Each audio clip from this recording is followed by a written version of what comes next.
All right. Because knowing very little about Taylor Swift, but watching what was it called, Americana, I want to say, the documentary. Yeah, Miss Americana. I have a fascination in the phenomenon of Taylor Swift. Yes. And the re-recording and the masters, like some of these fascinating decisions with incredible outcomes. Like, I'm very interested, but I know very little. But I do recall. Okay, hold on. I'm going to pause this for a second. So they obviously picked this up in the middle of a long form, because normally that's what it looks like. Yeah. Yeah. So Tim's his episodes are usually 2 or 3 hours long, it seems. Which are they really? I haven't really watched any of his things recently, so I don't know much about, his content. Okay. Do you know who Tim Ferriss is? I know who Tim Ferriss is. Okay. I followed him pretty closely several years ago, but it's one of those, it's an ebb and flow. Like, I'll follow certain groups of people really closely for a certain amount of time, and then, I just kind of fall off of it. Well, you follow who you need to follow at that moment, right? That's the beauty of content, right? Yes.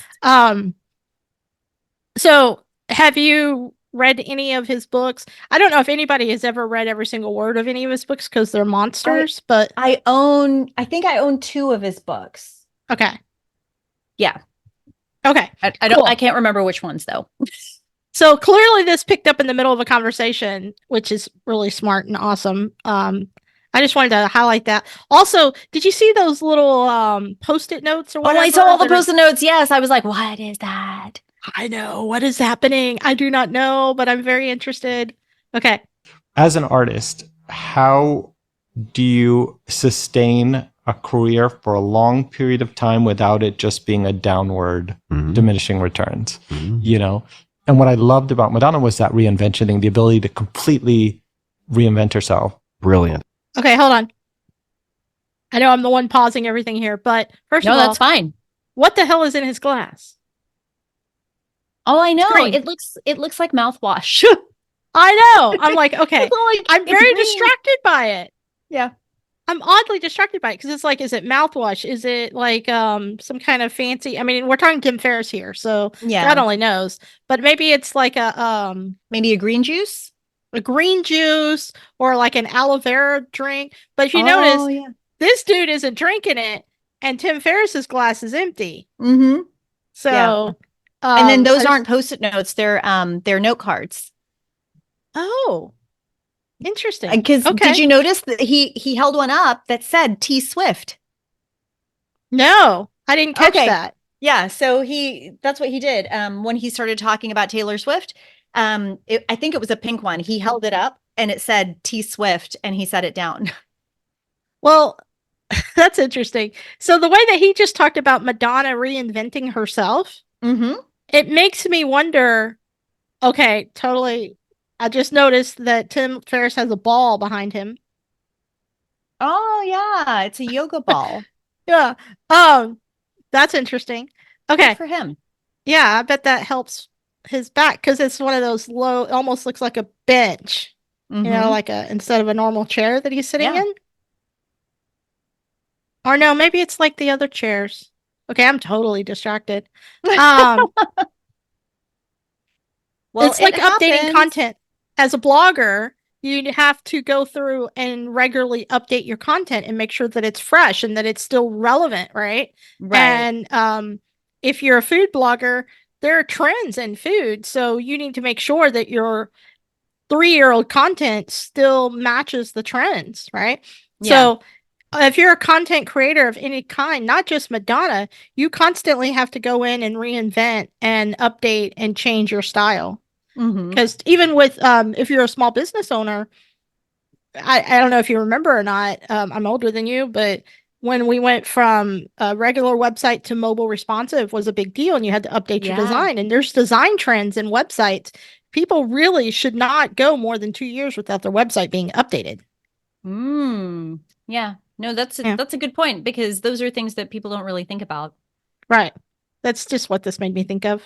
Okay. Ended up doing it. And she did it for so long, and then now she's in her close to 70 and in her like legacy celebration era, she's done in terms of that part. Madonna's almost 70. It's funny because Taylor in a lot of ways follows the same script, which is each album is a reinvention. And to the point of now when she's on tour, it's the Eras tour. It's this idea that like you're going to embrace all the different parts of me, but they're all very different and they go in different directions.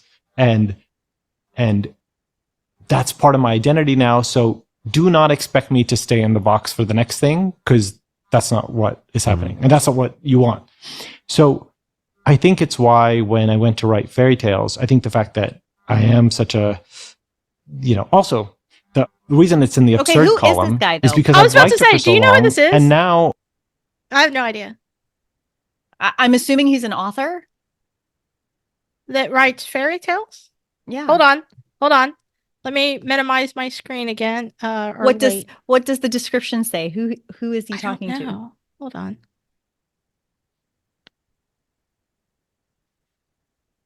Soman Chainani? Yeah. Chianani's a wine. No, the Chianti is a wine. Best-selling author of the School for Good and Evil book series. Oh, okay. Okay. Yeah. He says fairy tales. It's a fantasy series. Oh, okay. Or I say fantasy, but it's magical. I haven't read it, but I've heard that I think it's YA, like it's young adult. Okay. See, now I'm going to look it up because Go ahead, look it up. It's a book series, so I'm like, all right, well. Yeah, that's your world. Yes, it is. The School for Good and Evil. It was also a film. Oh. On Netflix. Yeah, fantasy adventure. And you said it's YA? Well, when I typed in The School for Good and Evil, it pulled up the movie first, and then it says for the book, it's a 2013 fairy tale fantasy novel, the first novel in the School for Good and Evil series, and it follows Sophie, a beautiful what? Wikipedia. A beautiful girl who believes she will be a princess, and her friend Agatha, an oddity who is deemed by a witch, who is deemed a witch by the villagers, who are kidnapped by the schoolmaster and taken to the School for Good and Evil. Interesting. Yeah, it's a fairy tale fantasy. It looks like it's YA. Okay. It sounds YA. It sounds YA, right? Yeah.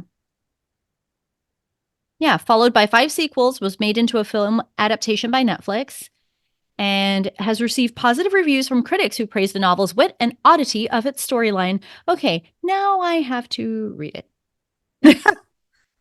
Let me add it to my Goodreads list here. Okay. Did you finish your other book series? I'm still in the middle of the third Crescent City series by Sarah J. Maas, because it was just released January 30th. And the only reason that it's taking me a longer time than normal to read through it is because I'm also reading 2 other books.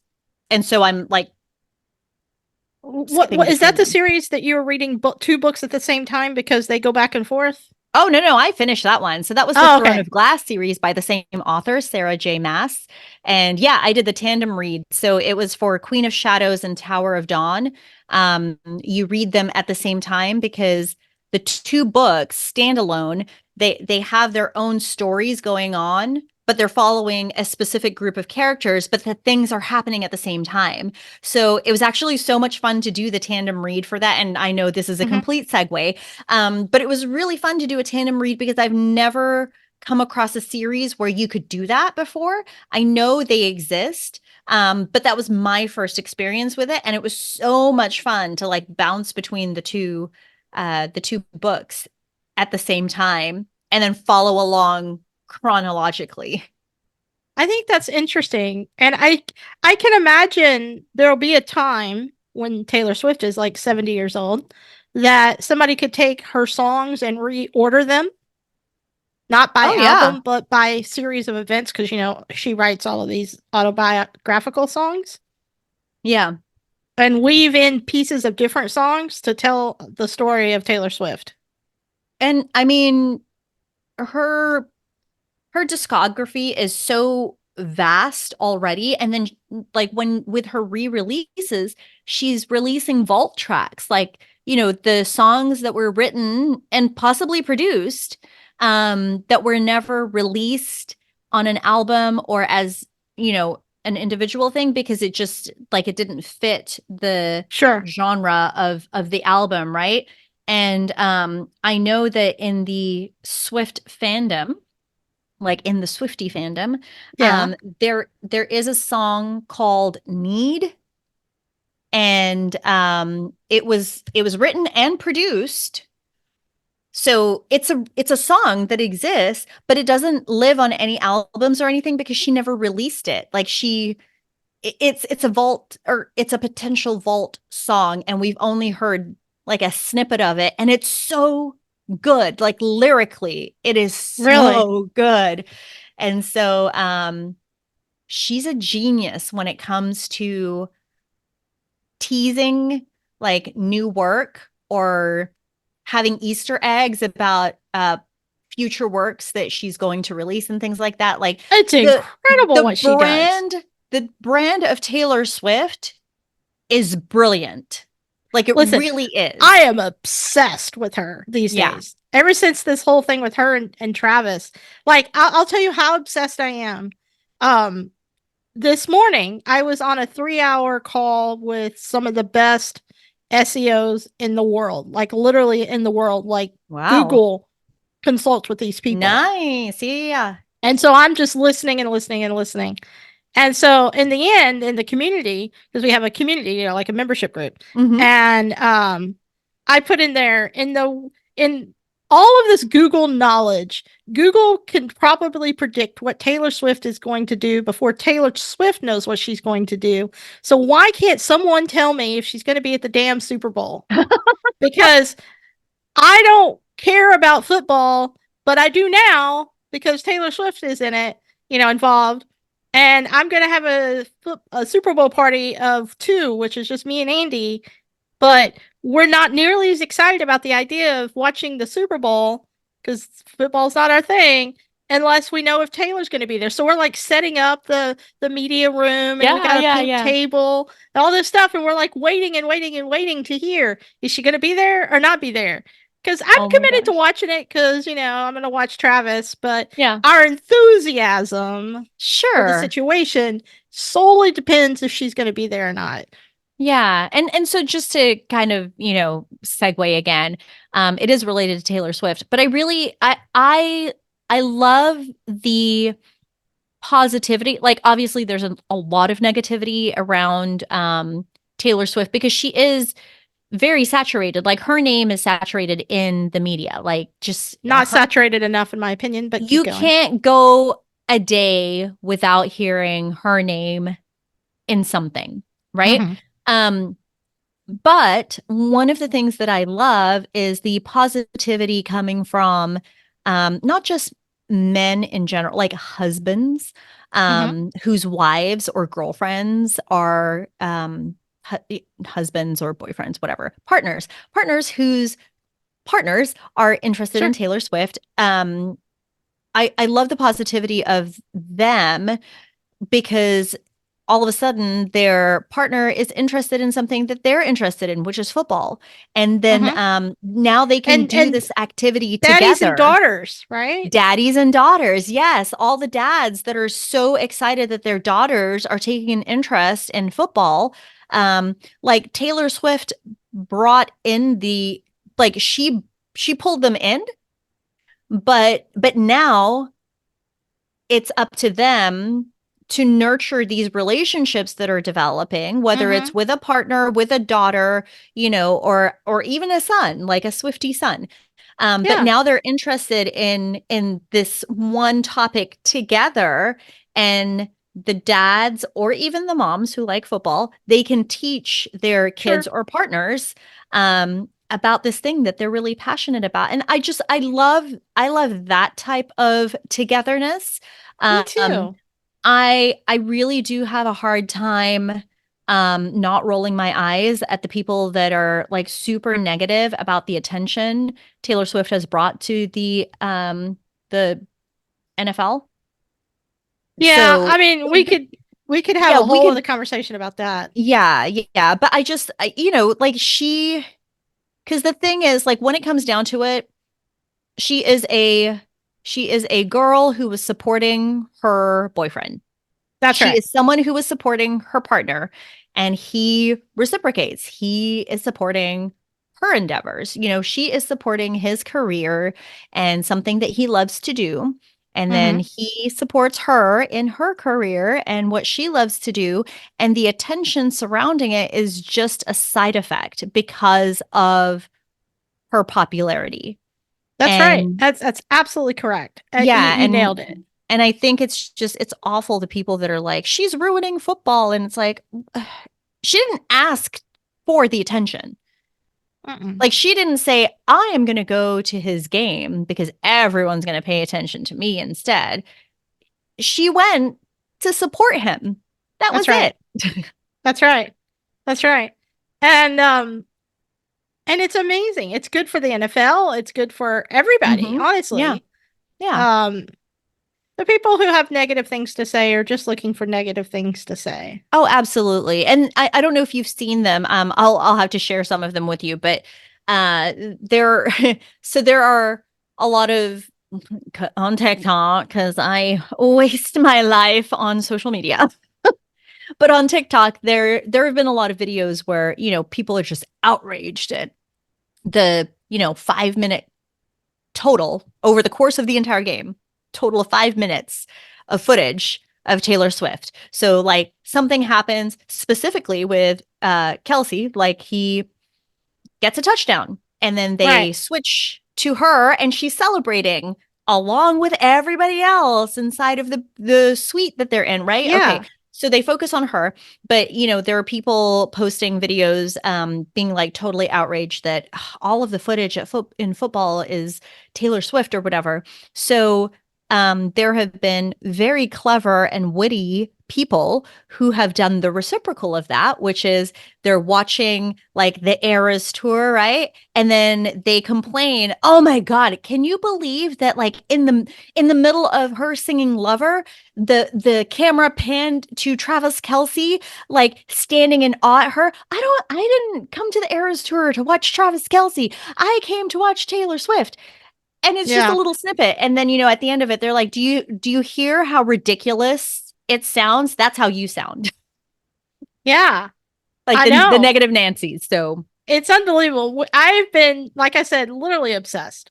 And maybe the most obsessed I've ever been with a celebrity situation. Yeah. I can't think of a celebrity situation where I've been more interested than this. And it's because it's so positive. It is so fun. We have two highly successful, highly positive, because you can be successful and negative. We know that. We won't name names. But they are highly successful and positive. Yeah. And together they just spew happiness. They just happen to be in the spotlight. Like, this is what happens to people every single day when they're in a new relationship. You're giddy and you're in the honeymoon phase and everything like that. The only difference between them and everybody else is that they are in the spotlight because of who they are. But what I mean is that he, as a person, like now I have gotten to see him. He is a very positive person. Right, exactly. He has a positive attitude. She has a very positive attitude. She is a giving person. She is someone who cares about the people. I don't know if you watched the Grammys. I did because Taylor was there. And seriously. She danced for everyone. She cheered for everyone. She is the epitome of the supportive friend. Right. Like, she is there to cheer everyone on. That's right. That's right. So, Yeah.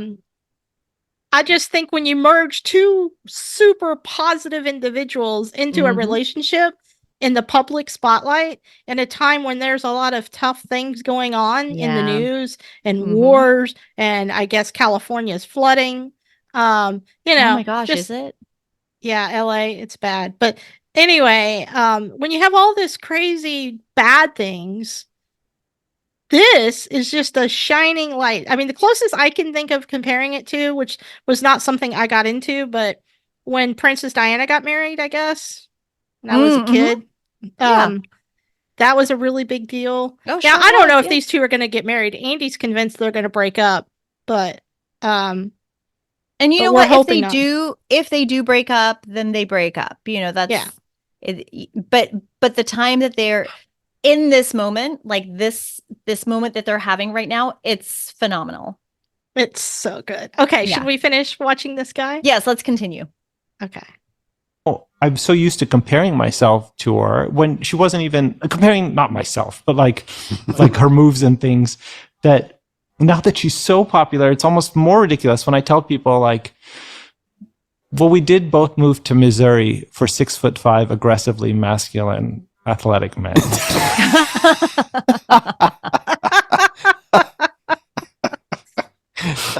So I do feel like a special kinship. But it is this idea of like, how do you make it so not staying in the box is your thing? Yeah. Because that was Madonna's thing, and that's what I want mine to be. And that's why aggressively, I can't be afraid of this next thing when I'm going out with something so different. This has bought me permission to write another book. This is the time when people are going to be willing to take a gamble because this first one went so bananas. I can always go back to the 4-hour work week. Yeah. That door does not close. Yeah. Or it doesn't get locked, at least. Yeah. Similarly, if you try this new thing, you will be welcomed back with open arms. Oh, was that the end? That is the end. So what it sounds like... I was so engaged. I know, right? What it sounds like to me is we're like gonna jump maybe straight he's like because he's known as a fantasy author, maybe he's changing genres or changing like his career completely. I'm only assuming based on the limited information that we, pulled from that clip. But yeah, like talking about reinventing and how that becomes your thing. Like there's pros and cons to both, right? Like completely reinventing yourself and being known to reinvent whatever service, product, brand, there's a thing about that is your thing, reinventing yourself every single time. But there's also value in being stable.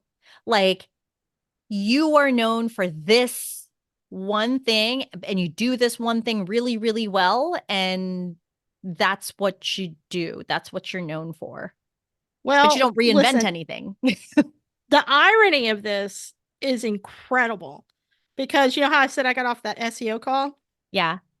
It was literally about this topic. What? Well, and let me explain. So in the Google space, there's this thing called EEAT. Okay. Which is expertise, experience, authority, and trust.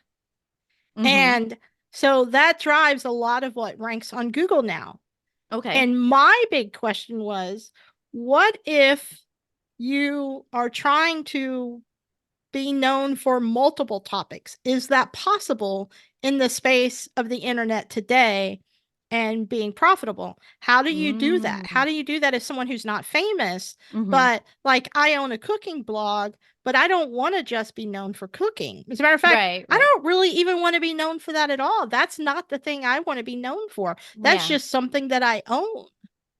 So the things that not that I even want to be, I'd prefer to be invisible and rich, but I just prefer to be rich at all. It would be a good start. But how can you have multiple interests and Google still rank your content?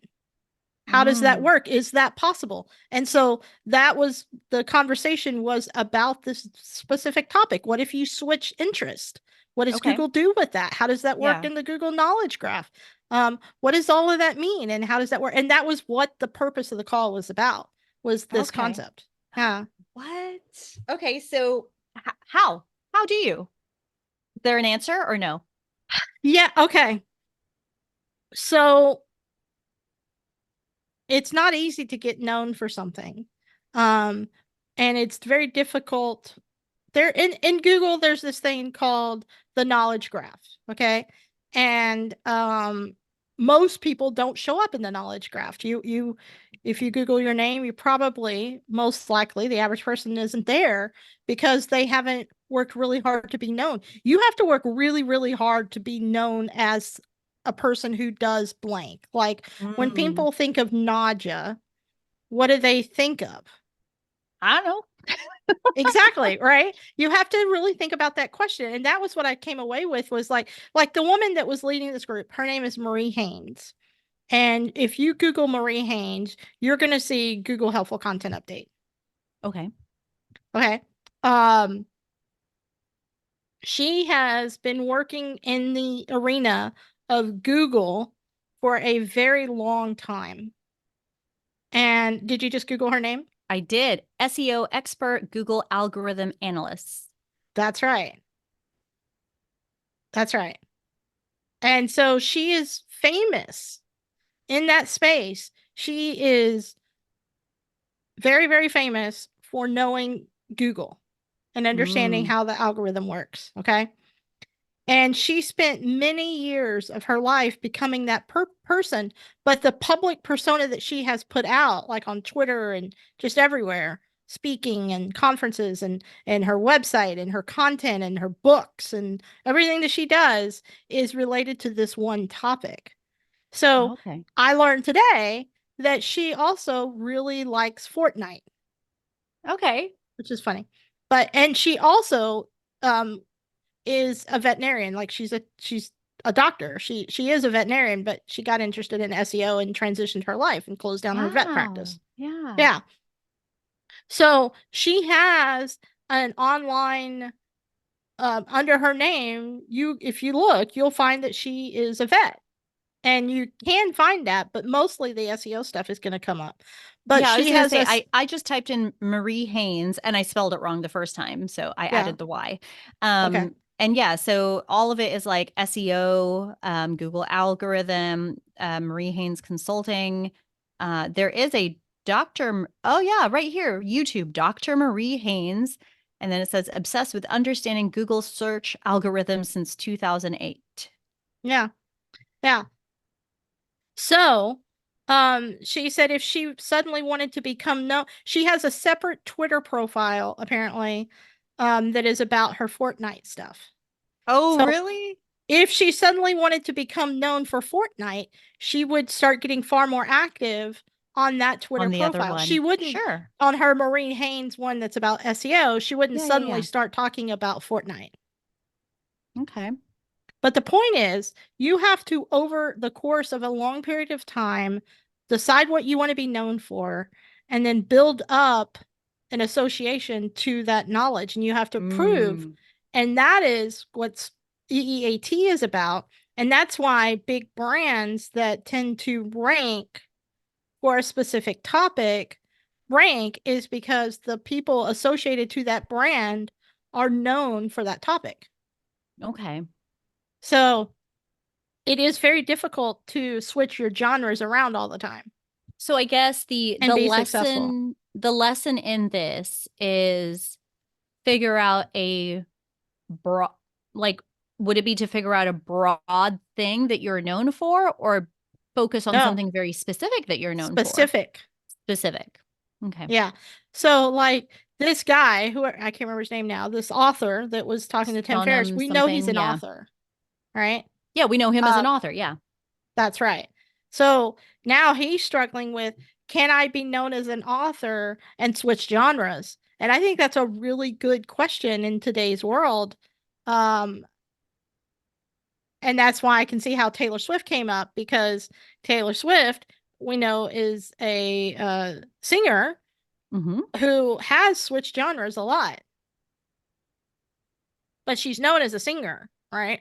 She is known as a singer, but she's been, I mean, this is my Taylor Swift obsession coming out, but she's dabbling in producing because she's been very fascinated in producing. And that's why she produced that short film for the All Too Well 10-minute version song. So she produced completely.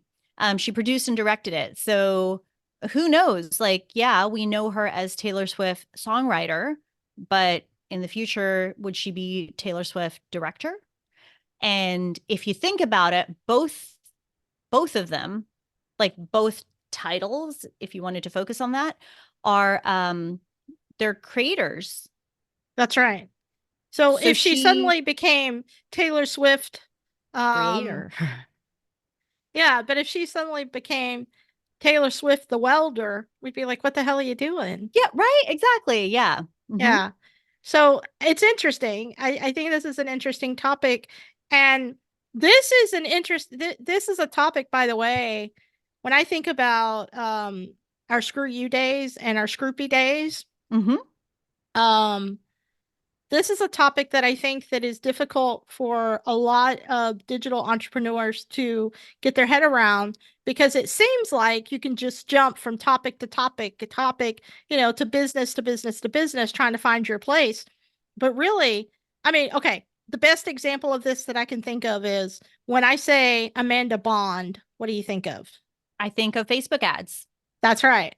So if suddenly Amanda Bond was selling a kitchen mat on Amazon, and she's like, I just designed the most amazing kitchen floor mat, or kitchen rug, you'd be like, wait, does it have Facebook on it? Because what? Well, but you know what? If she did that, what I would be interested in is, yes, you are now Amanda Bond inventor, but how are you going to use your Facebook ad knowledge to market this? Right. But you would tie it in your head back to Facebook. I would absolutely tie it back to Facebook ads. Right. Yes. But if she didn't herself tie it back to Facebook, we would be confused. Absolutely. Yeah. All right. And when it comes to Facebook marketing and Facebook ads, Amanda Bond is one of the most successful people in that space, because she's been doing it for so many years and she has been so hyper focused on it. She didn't hop around to chase revenue. She stayed on brand. Right. Well, and the thing with her too is she was the first one to have an actual ad strategy. Most people were like, oh, I'm going to run Facebook ads and I'm going to choose, this is my audience that I want this ad to be served to. And that was it.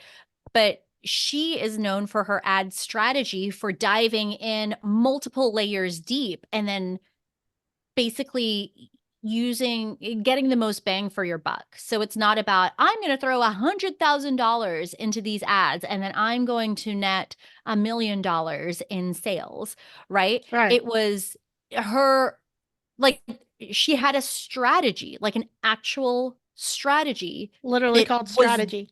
That you could duplicate no matter what it was you were doing. And that's the thing. Like, it was proven.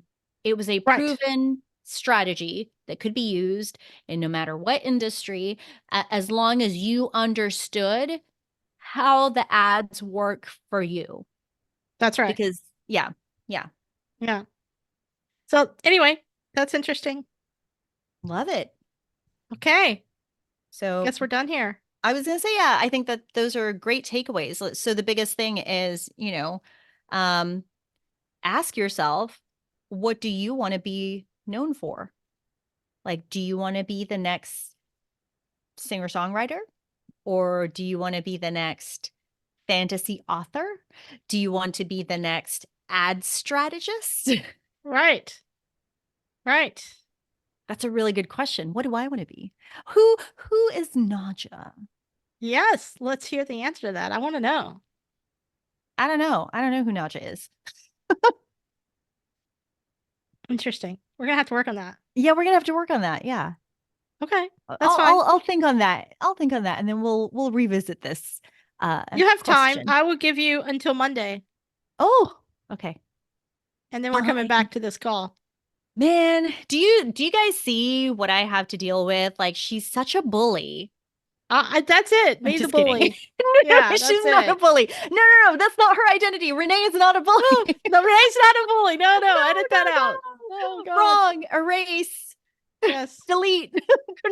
Control V. Yes. Okay. Undo. Sorry.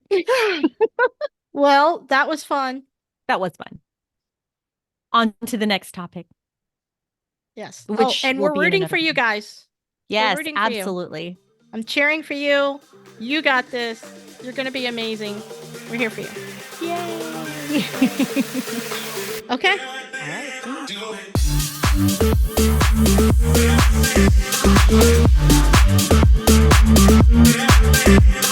right.